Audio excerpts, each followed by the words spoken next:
Good morning, lovely souls. And whenever you are listening to this podcast, the Voice podcast, I have the wonderful Ken Anderson with me today. We had a podcast a few weeks ago, which was absolutely amazing. And we just seemed to spark and work well with each other. So we invited Ken back and we are discussing. We're going to begin starting off with toxic masculinity and how the shadows of all of this lays within our society and bring in two perspectives, really, male and female. And let's see where we go. And the idea is really just to call out the BS that sits, belief systems or bullshit, whatever you want to call it, is actually what sits in the shadows of society that continues to allow negative things to happen. And the more we can call it out, the more less judgment we have, but we call it out for what it is, we can start to probably hopefully move these shadows out. So thank you, Ken, for joining me today. Thanks for having me on again. You're welcome. No problem. No worries at all. So you, just as always, the juicy bits start just before we hit that bloody record button. You shared with me a post that you put on LinkedIn, and are you all right to read out those comments and then we'll go from there? Yeah, sure. Basically, I've been reading a few posts on LinkedIn and started making a note of some of the comments that came from it. And so I wrote my own post based on these comments. And I asked people's thoughts on it because obviously I run communication workshops and I wanted people to give feedback as to what their initial thoughts are when they heard them. So there's 10 in total. First one, she needs to learn to be independent like a man. Number 2, how else will she succeed if men don't step back? Number 3, men need to step out of the way so she can have a chance to shine. And if she doesn't, then you were right about her in the first place. 4, for a woman, she's actually really hands-on. 5, I bet it's a disaster when a woman is left in charge.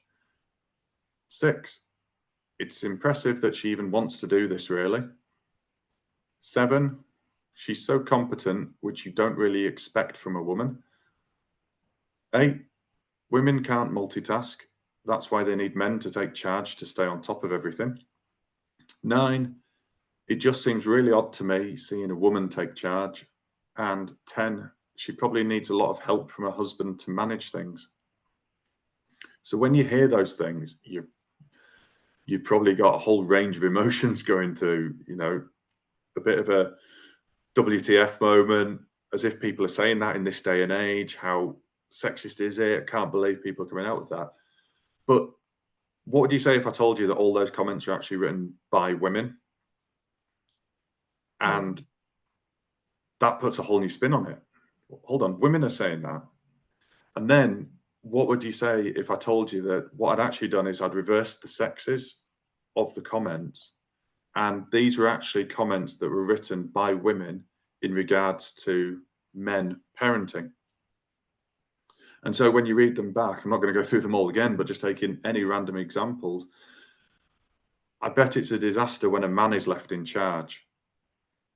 He's so competent, which you don't really expect from a man. It's impressive he even wants to do this, really.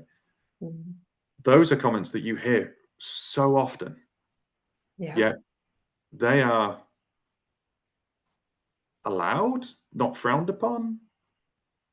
But if it was directed the other way, then there would be such animosity being fired back to the people that had said those things, be it a man saying it or a woman saying it.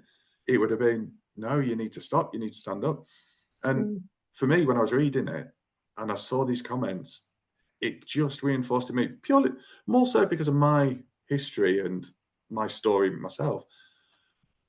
But it really hit home how hard it is for people to speak up and to talk and to communicate and to be open when they've got these kind of pressures. I mean, I've been out myself with my 2 kids, and just, I think at one point Arthur was about 6 months old. Grace must have been 2. And I took him out and we just went for a bite of lunch in a cafe. And I had people coming up and going, "You're doing such a great job. You don't seem any," and I was thinking, well, hold on a second. I do this all the time. Mm. I am predominantly at home with the kids because I'm working from home and all this. So to me, it was completely normal. Yet to other people, it wasn't. And so it's a very slippery slope sometimes if you're not thoughtful about the wording that you use, and your own biases can, unconscious biases, open biases, can come to the forefront quite easily, I think, in these situations.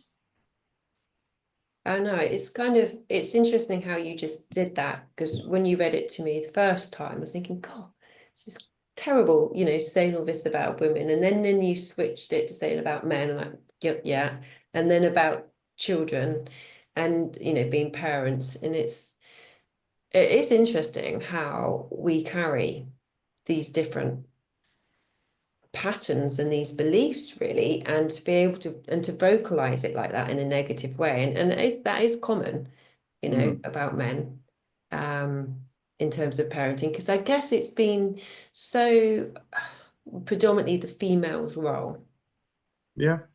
and it's been her domain, um but it equally doesn't give the permission to mock, to lower their ability. Exactly. And the thing is as well, there is so much drive and passion at the moment about changing stereotypes and breaking down barriers and glass ceilings and all these things, and having more equality in the world. And so in order to do that, equality works both ways. And there are things that men need to improve and men need to be more considerate of and men need to think about. I would also argue that there are things that women need to be more considerate of and think about and factor in, because for real change to happen, real cultural change, you've got to have a buy-in, be that in the business world or be it in personal life or just in the world itself. People have got to buy into what's happening and the change.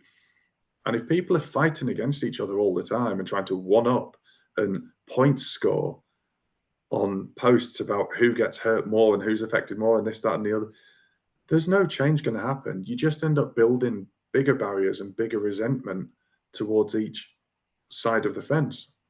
Mm.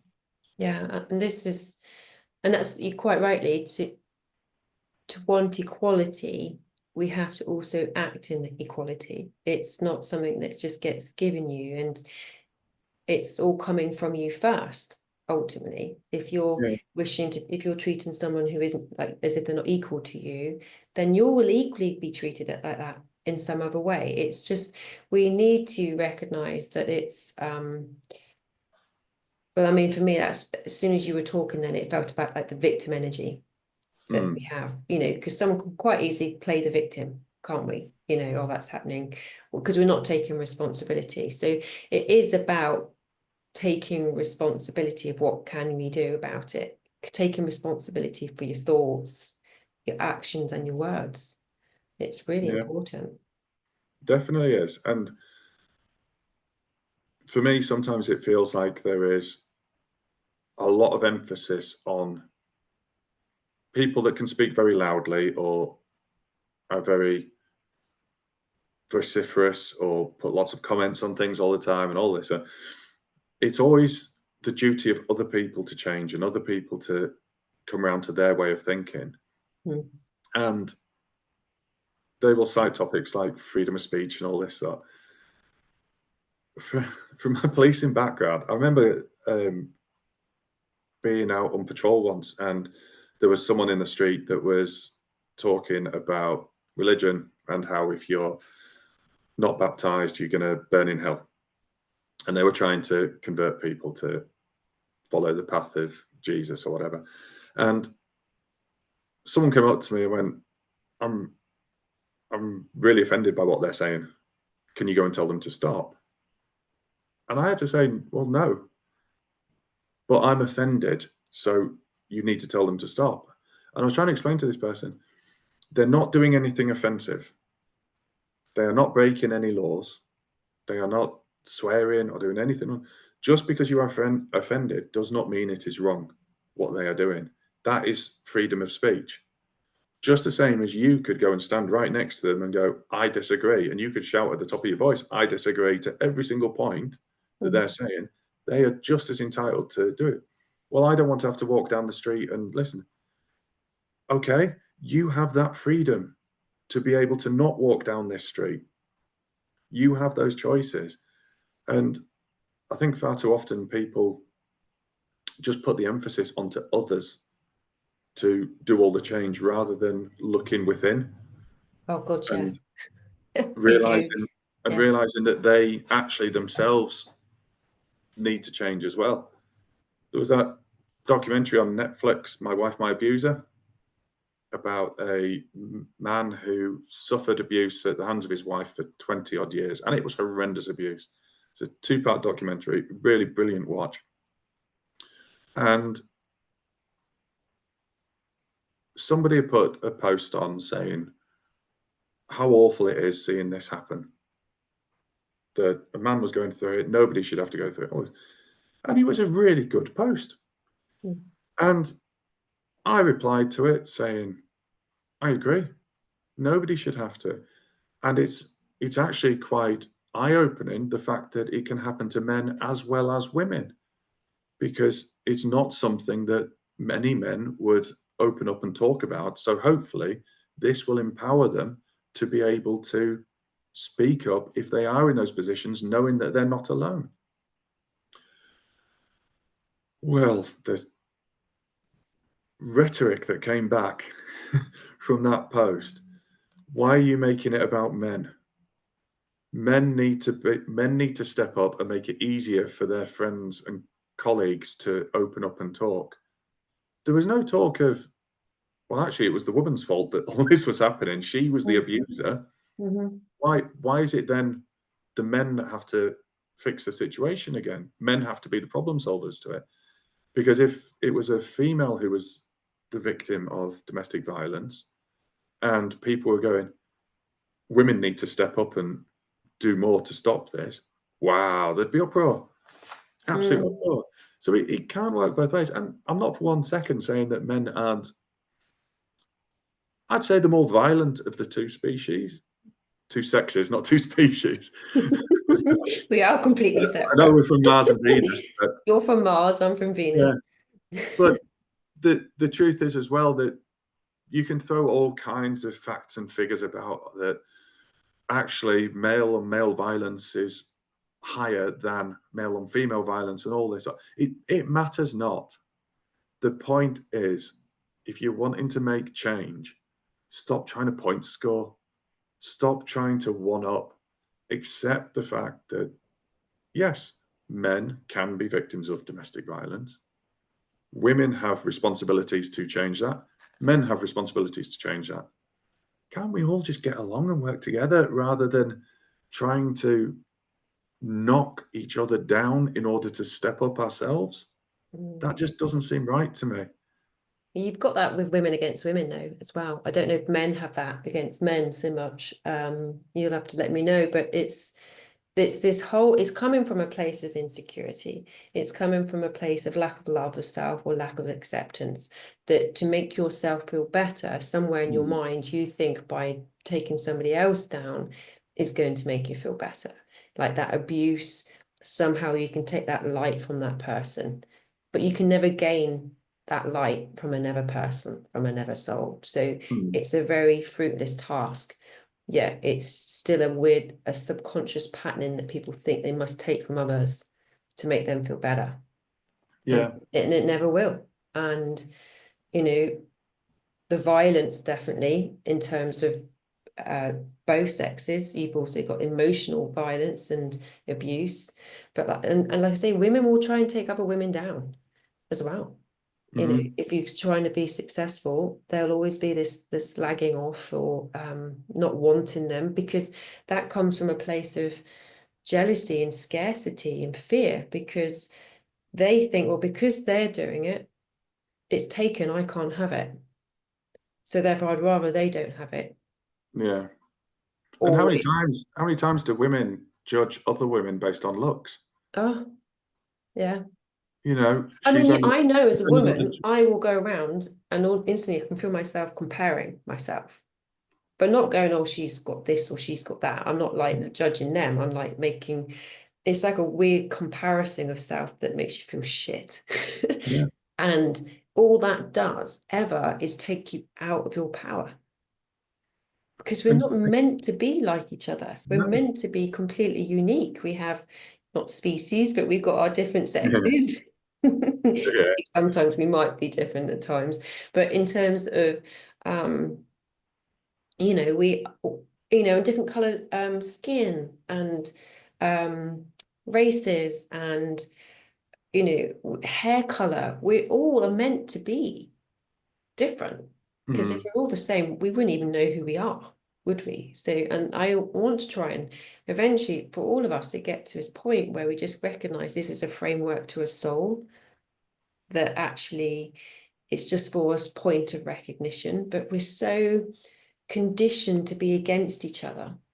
yeah, And, and as I'm talking now, it's like feeling, well, I'm just getting the whole kind of the elections going on.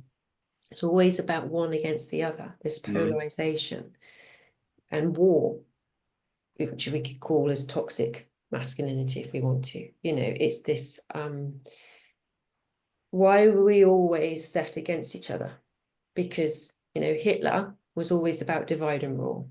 mm-hmm, Where is this all coming from? It's very systemic.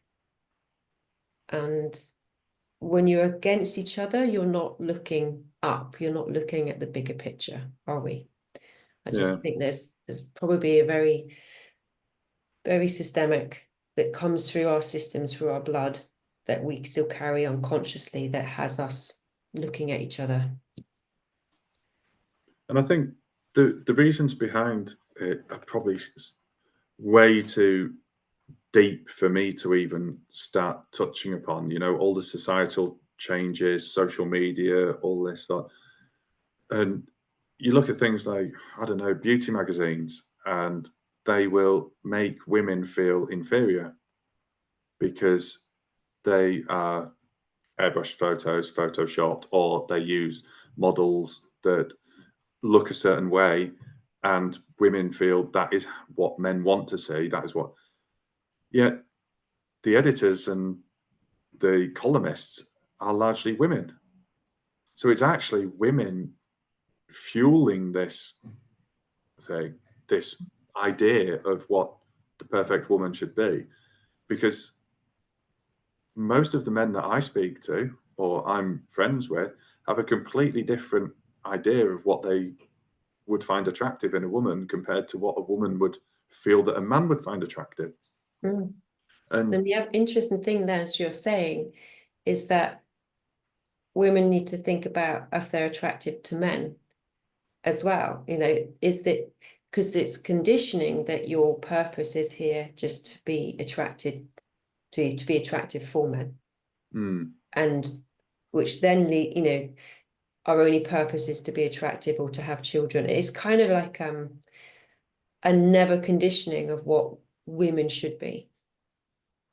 yeah, And and it shouldn't be actually, that way. yeah, no. And it's not down to just, it's not about being attracted. Yes, there's a primal part of being attracted to men because naturally, or women, because you want to mate, as it were. But ultimately, your worth doesn't come down to what you look like. No, not at all. And I think it's important that people are able to differentiate between the two. Mm. That there's instincts and there's worth, and that they're different. You could look at someone, and some psychologists say that the second that you look at someone in your head, you are almost unconsciously figuring out if you find that person attractive or not. That's the first thing that you do when you look at someone. Are they attractive or not? Yes or no? And Mhm. that doesn't mean that you're going to act on it or do anything. But if you've got that unconscious instinct in there that you're not even aware of is happening, or you might be aware of it, that's really hard to move on from. And that is going to come out in other ways. Mm. You're going to have biases towards different types of people. When I was in the police, I used to teach a lot about unconscious bias. And if you had two adverts on a billboard for exactly the same, let's say, financial services, and they were both saying, give us your 20 grand savings and we will invest it and return it for you. And on one billboard was a guy with clean shaven, smart hair, in a suit, nice tie done up, all this sort, looking very professional.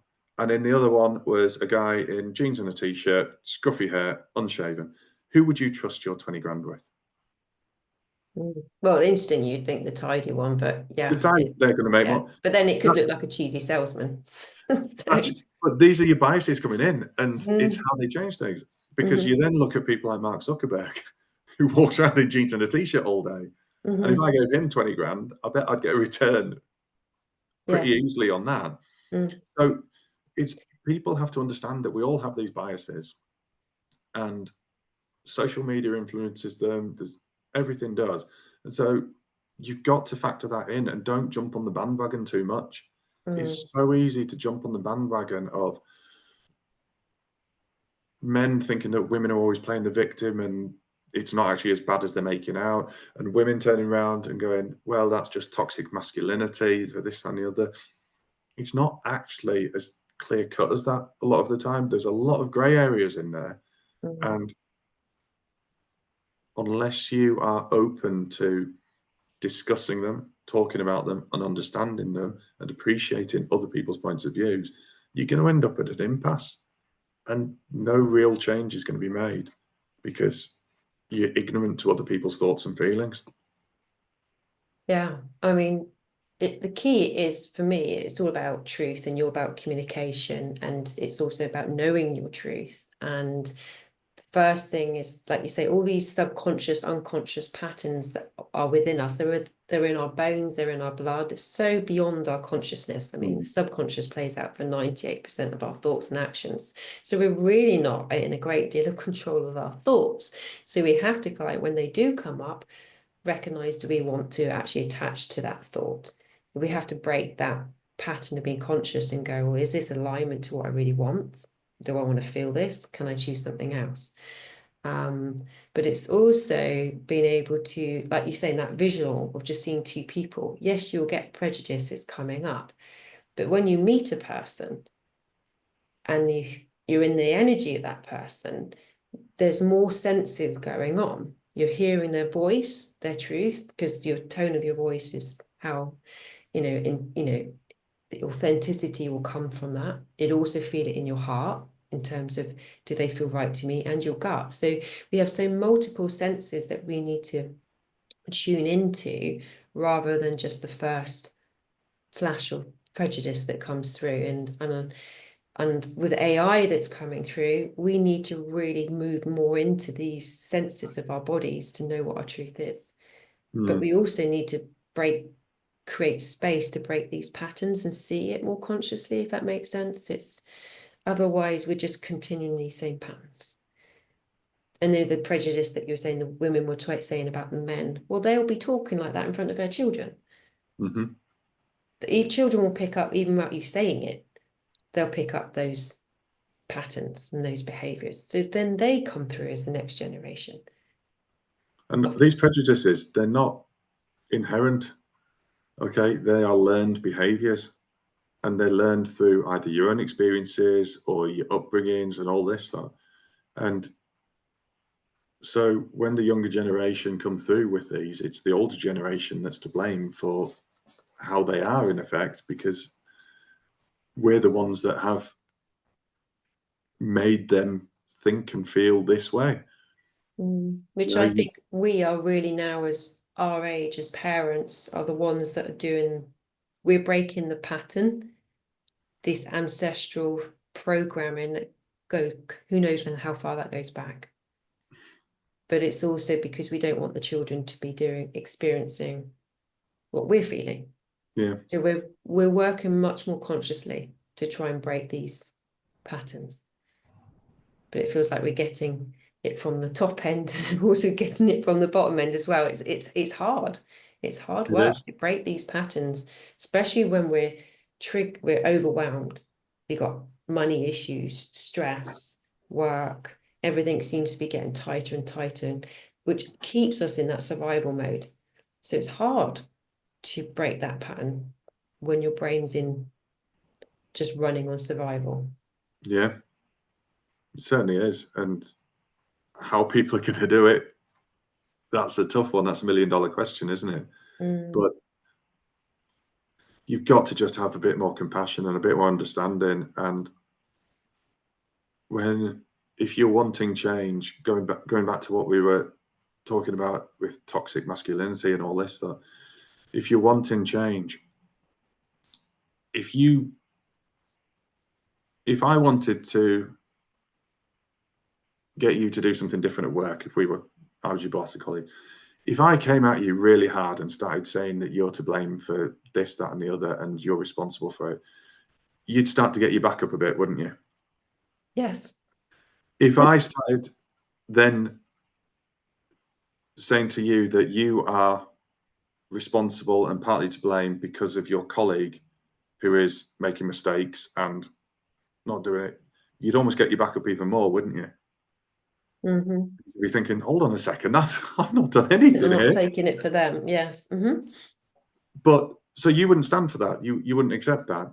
And yet sometimes it feels like men are being told, even if you're not responsible for something, you're still responsible for it because you're a man. And unless you are completely the opposite and more feminine and doing things the way that women would do it or whatever, then you're part of the problem too. And it's like, It's interesting, isn't it? It's the responsibility and judgment of that responsibility. And the judgment is what comes in with shame and guilt, that the lowest vibration energy, that same frequency as lead that we carry. Because that is that shame, which everybody has shame within them. What makes that grow is keeping it secret and suppressing it, and it just goes. I think it was Brené Brown. It shows on the Atlas of the Heart. It's basically if you took shame in a petri dish and fed it, kept it in the dark and everything else, it would just grow and grow and grow. So we have to. The way to bring light to things is truth. It's communication and having a space that doesn't have judgment. So when people do come out with this way of talking and this judgment, we could try not to judge the judgment, to go, we're just bringing up the shadows that we're all carrying. So it's like an area of space where people can just go, well, here's my crap. Let's work this out. It's like what was it that you said before we started recording about the abusive to that man for 20 odd years? And this is me saying it from connecting into my body, what came up. So it's not per se me, but there's an initial flicker of a flash of what we all have, this ego, this asshole or something sitting on our shoulders, telling us, making us feel crap at times, or keeping us in fear so we don't step forward and do the things we want to do and enjoy. But what came up was, oh, well, it's happened to women for so long. It's a bit calmer. And I'm like, and my first reaction to that is like, what the fuck what was that thought? Where's that just sprung out of myself? And it's like, I'm not attached to that, but I could instantly feel very shameful of having that thought. I just know that it isn't me, but yet that will be a shadow of society. Yeah. Which will keep that happening. And as long as there are these biases that people have, it's going to happen. And bias isn't necessarily a bad thing. Bias can help you deal with certain situations, and it helps you learn how to protect yourself. It's an instinctive thing a lot of the time. If you're walking down the street and you get punched by someone, a football fan or whatever, outside a pub, you're going to cross the road next time. And it might be completely different football fans, but you don't want to be punched again. So you're taking steps to. That's still bias, because you're still treating that new set of football fans differently to how you would the first set of football fans. But I think it's such a hard topic to be able to talk about because it's so polarizing when you do talk about Well, people toxic take offense, isn't femininity, it? toxic Everyone's masculinity. got, sorry. When you talk about toxic femininity and toxic masculinity, they are very, very polarizing things, and you need to be able to talk about them. You need to be able to address them, but you need to address them in the right ways. And you need to understand that men are different to women in the way that we process things and we understand things and we learn. And so if we were to try and speak to women in the same way that we would speak to men, we would not get anywhere with it. We wouldn't be able to get our points across. We wouldn't be able to explain things.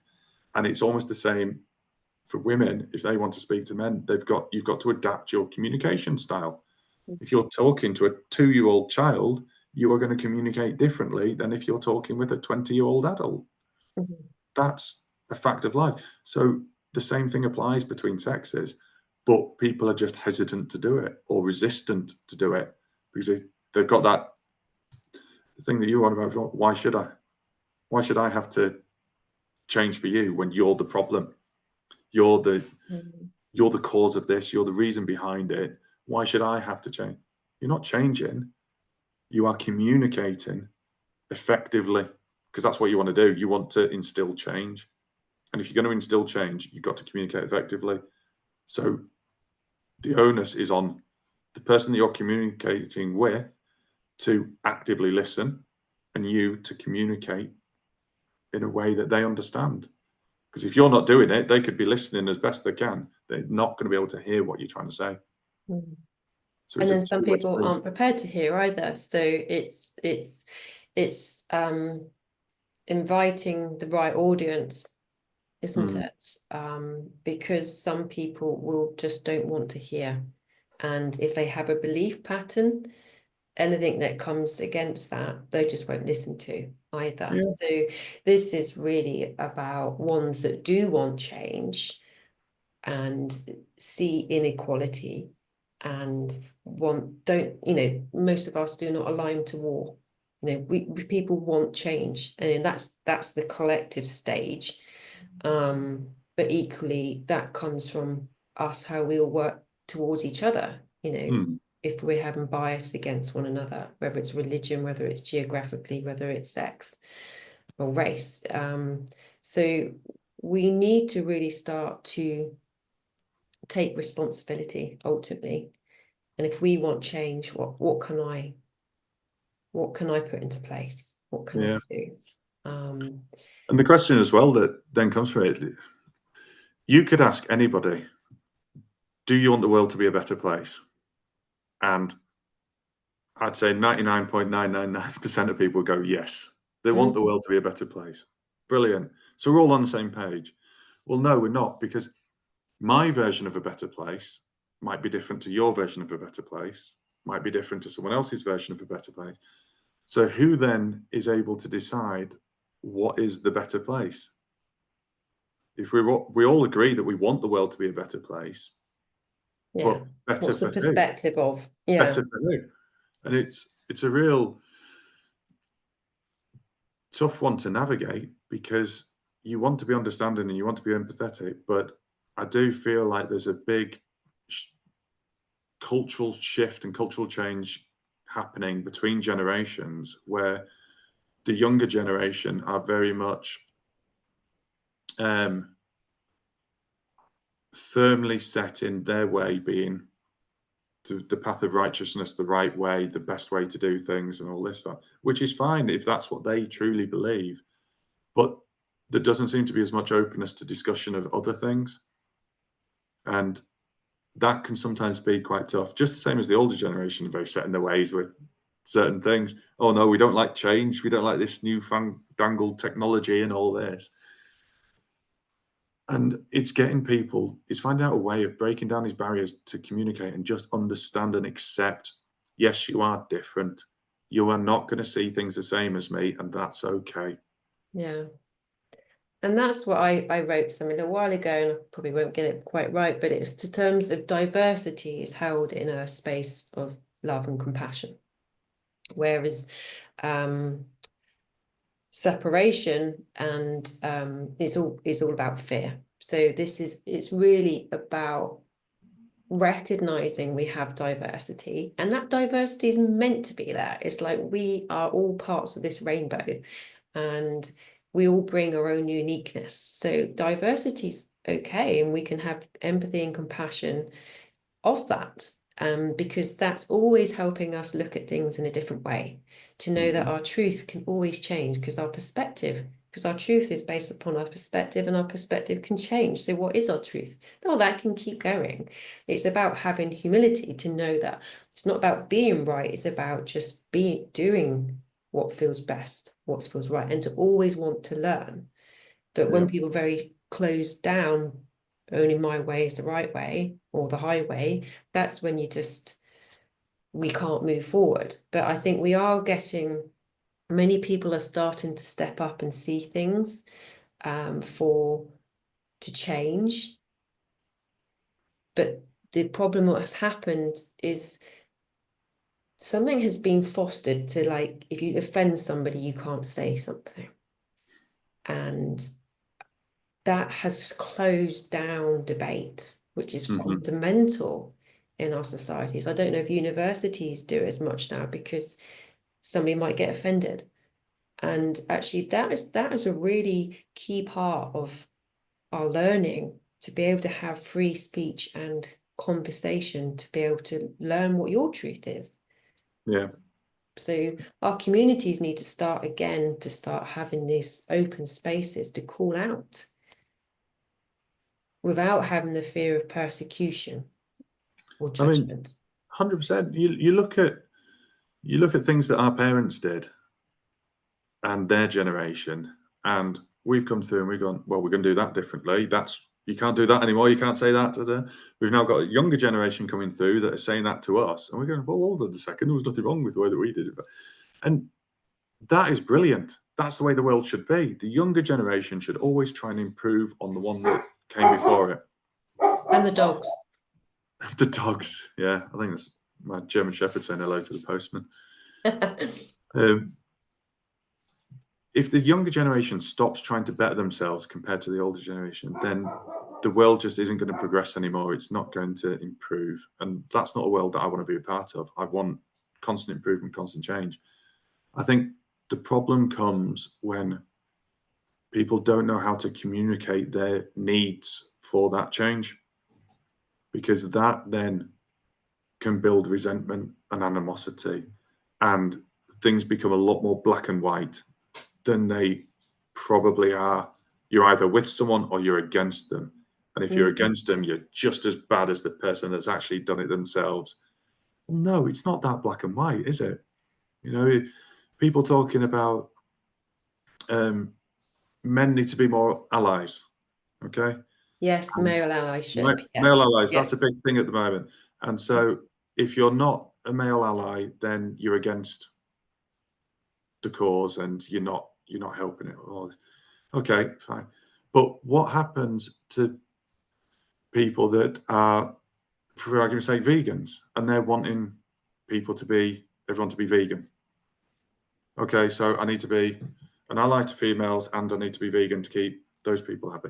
Well, anti-racist, and you've got to be an ally. Okay, so I can't just not be racist, I've got to be anti-racist as well. And there's so many different fights going on for improvement in the world, yet everybody wants everyone to be part of their fight because their fight is more important to them. And it might be that actually being an ally to females isn't high on my agenda because I'm actually anti-racist. And so I'm actively anti-racist, and that's where my agenda is. Does that make me a worse person? No. But my focus is just in a different direction, that is all. And I think people need to understand that just because you're not on board with someone and their thoughts doesn't mean that you're against them. It just means that your priorities could be elsewhere. And what's a priority for me isn't necessarily a priority for you or the person next to you or whoever else. I think it's I mean there's many things there, but it's for me as you're talking, it's again it's this social conditioning that we need to belong, and which triggers our survival, our primitive mind. And this is again, it just comes back down to the judgment, the fear of judgment, and the persecution of that. Now we have to recognize now we're our own judge and jury. So actually, it's not a fight either. This is the thing. I think when we come, this is when I bring in more my energetic stuff, but when we come at things with fight energy, you just get fight back. You just get mirrored. Whereas if you come from something not as playing someone down or knocking people for this or that and shaming them for being that, because that just tries to keep them small, and that keeps the shadow where it is. So you're never going to get rid of that shadow if you just keep shaming it. Got to put the light on it really and let people to move through that. Why am I carrying that? Whereas if we come more as more of a loving, compassionate, empathic space, then you get that back. You won't get that resistance. As soon, like you say, as soon as someone feels like they're being got at, you back, we all have this in our relationships. If you feel someone's whittering on at you and having a go at you because you haven't done something, the first thing you want to do is tell them F off. It's just like, get out of my space. I'm not taking, don't make me feel small. Don't make me feel stupid. So we have to be really mindful of how we communicate and call things out. And it's not about shaming and judging. We'll never 100%. get anywhere with that. I massively agree. And communication's about knowing your audience. I used a really generic example before of whether you're talking to a 2-year-old or a 20-year-old or a male or female, you change how you talk to them. And if you can do that, you're going to get better results because the majority of people, I like to think, are good, decent people that do want to see good, decent change in the world. And they do want it to be a better place to live in, not just for them, but for the children and the children's children. So I do get that, but people just seem to struggle with the art of communication sometimes, and it comes across so aggressive a lot of the time, either in words or intonation, the topic itself, whatever. And it's hard to fight your cause when the person that you're trying to encourage to join has switched off because of how you've come across to them. And we used to get it all the time in policing. If you misjudge your communication with someone, they are not buying into your solution, and that means that you end up in conflict. You end up having to get hands-on and physically restrain them because they haven't acted compliantly, because a lot of the time you haven't communicated well enough. Granted, there's occasions when there's just no amount of communication. This person Not going to get anywhere. No. Yeah. All right. And we've all seen it before, where you've got a drunk friend or whatever, and you're trying to convince them to do something, and they're thinking it's the best idea in the world, and you're going, no, it's not. And they just will not listen. They will not listen to you. But a lot of the time, you can get people on board by tailoring your communication better, talking to them in a nice way, being genuine and honest and open and transparent, and all these positive qualities that you're wanting other people to have. By you embodying those yourself, that will spread. Yeah, I genuinely believe if we want change, the change always happens with us first. I think there was on something in Westminster, would have been an MP, and he's like, I wanted to change the world. And then realized he couldn't change the world. So he looked to changing his country. And then it went from his country to his area. And then it was like, well, I actually can't change anything there. I'll change my family. And then it was literally on his deathbed, he realized actually what I should have done was change me first. And that's all we can ever do, which is hugely positive when you can recognize that, because you know, a lot of the time, anxiety, stress, mental health issues are because we feel out of control, we feel overwhelmed, and because we've become so overwhelmed, intoxicated with so much around us. I mean, we are consuming so much, aren't we? Through social media, for newspapers. We're constantly being got at with opinions, this, events, everything's going on. Our bodies can't really cope, and our minds can't cope with that stimuli, you know, as well as blue light and everything else that's going on. So, you know, we need to be able to, sorry, I feel like I've diverted slightly, but I'm coming back to how we work for ourselves individually, is actually, we need to discern what we take on. We need those boundaries to find what is our truth, not just being told what our truth is. And then start recognizing what is it that how I want to step up and be in this world.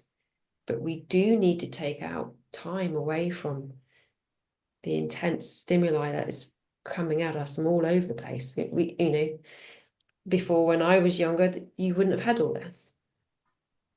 You would have been outside more. Yeah. So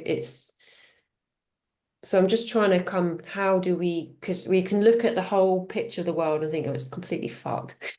And go, what can I do? You know, I can't do anything about it. So I'm just going to feel completely hopeless.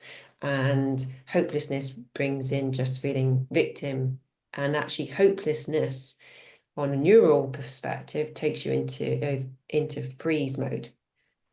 It goes beyond the fight flight. So your body just shuts down.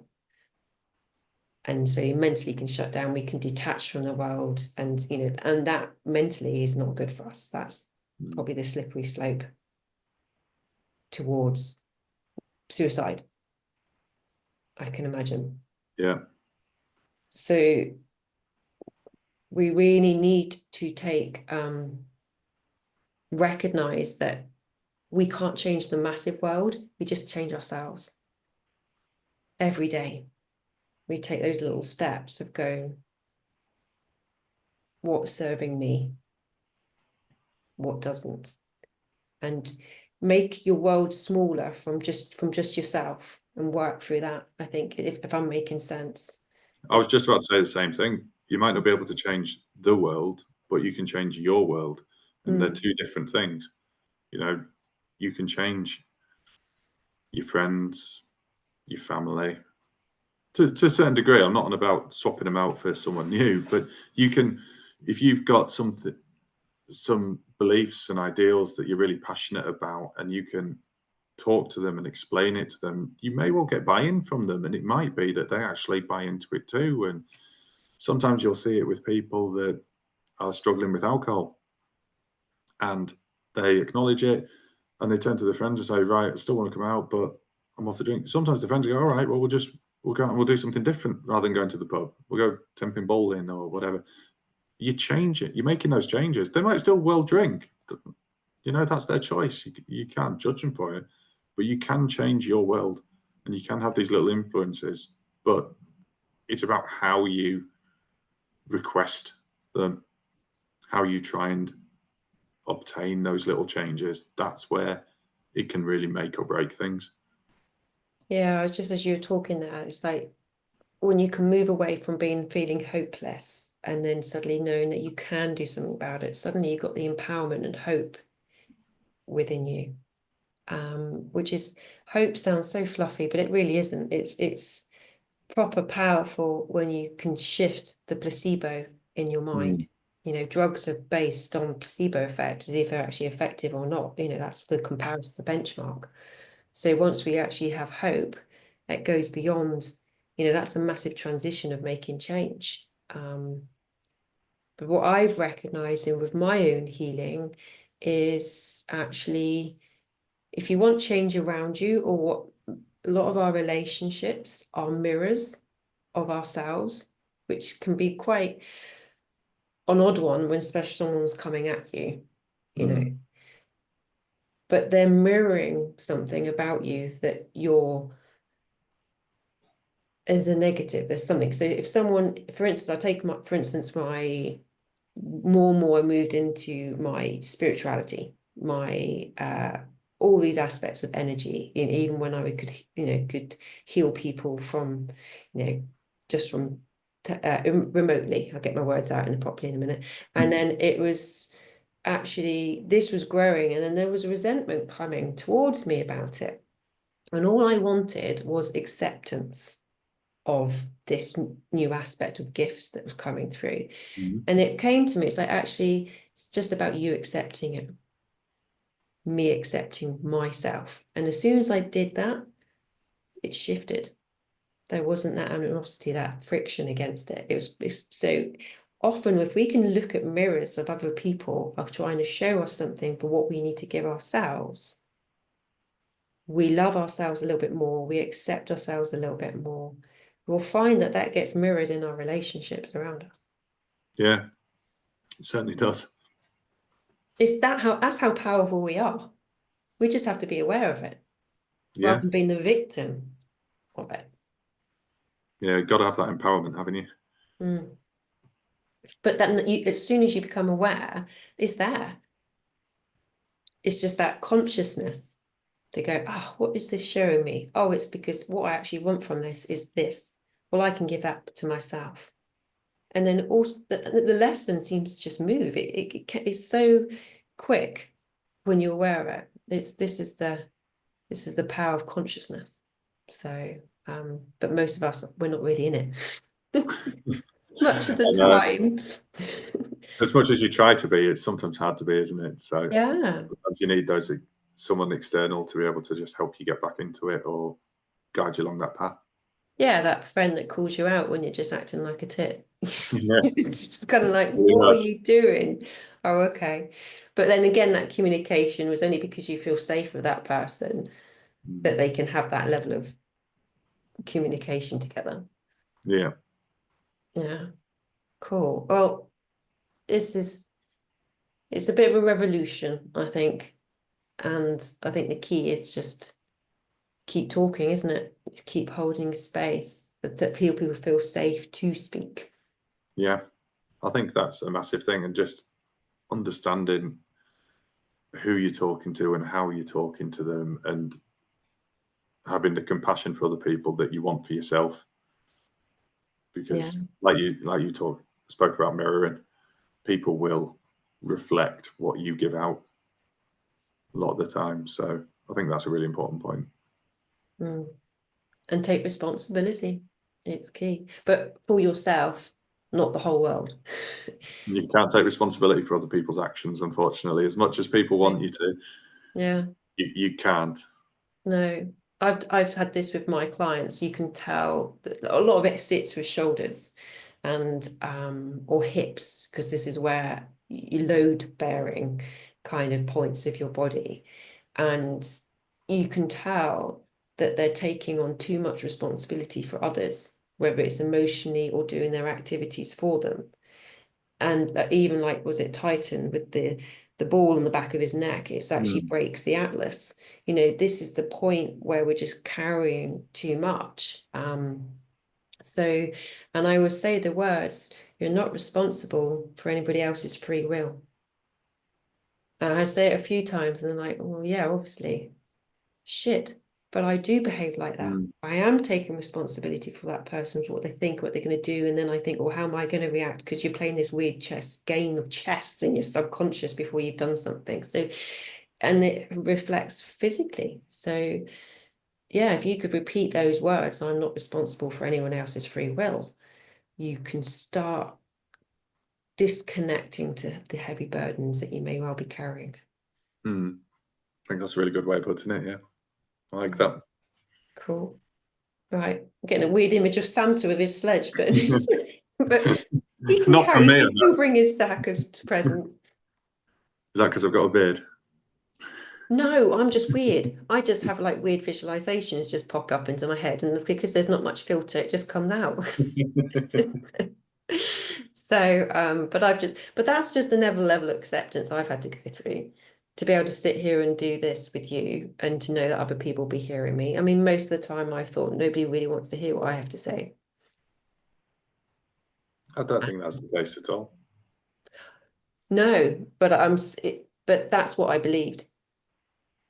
And, so but the passion to try and help others has been the focus, the driver to work through all my shadows. I've still got loads more, I know that, but it's to get to that point. So, and I'm only sharing that because other people possibly listening might think that themselves, that their voice isn't worthy, or I'm not safe to speak my voice, and that fear of persecution. They may all well be carrying that. I think everyone's always free to speak their voice. It's how it's spoken. So as long as you're considerate of the wording or the terminology, people aren't going to be offended because they'll know that your heart's in the right place with whatever it is that you're trying to say. And they'll give allowances for it. So they might understand that you might stutter on a couple of words, or you might not phrase something 100% right, but they'll appreciate the gist of it and the meaning behind it, because they'll be able to tell how you're trying to convey it. Yeah. And that's the heart, that's the whole heart thing. If you're speaking from your heart, people will feel it. And rather than fear, because if you're speaking from fear, like that chappie in the street you talked about, he'll die if you're not this. Oh, that's just fear being, and people are like, don't want to hear it. Yeah. Whereas if people come from a perspective with change and suggestions and solutions and from the heart, then it's much better received. People are willing to listen, to open to hear that. Yeah, they are, always. I know that I certainly am. Yeah. So if I'm speaking with someone that's honest and genuine, I can listen to them all day long. Yeah. Brilliant. And also to know that when no one's perfect, and you don't have to be, and that's I'm what we are. certainly not perfect, so yeah, I'll vouch for that one. Oh, don't say that. No, but we're not, though. No one's perfect. And I think that's the whole imposter phenomenon, and everything that thinks we have to be a certain way, which comes back to the magazines and this grooming of society that has us think we have to be something, so we're never fully in our power because we're questioning that.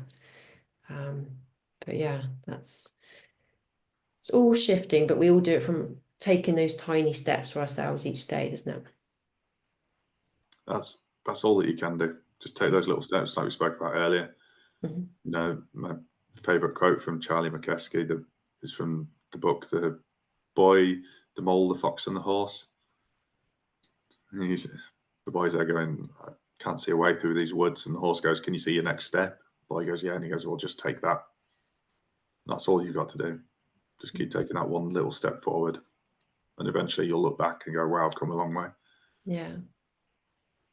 Very powerful. And I think sometimes you don't know where you're going. But if you drop into your body, out of your mind, and into your heart, and into your gut, into your groin even, just bringing all these centers of communication and intelligence, we start to form more of an axis. And even if we don't know where we're going, I felt this, sometimes it just looks like you're walking through mist, but you just trust that it's the right path.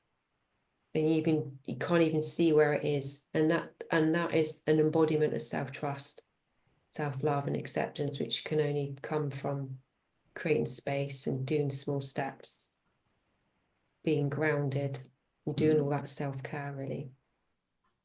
Yeah. Yeah. Very true. Cool. Well, thank you. I love our chats. I do as well. Have to think of another topic. You never know where they're going to lead. No. We have a start point, and then it just kind of like shoots off from there, doesn't it? So it's good. Yeah. Well, I think it's just good because we're just being real and seeing what's coming up for us, and it's coming up for us, it'll be coming up for others, for sure. Yeah, definitely. Cool. Well, thank you again. Thank you very much for having me on. Amazing. Thanks again.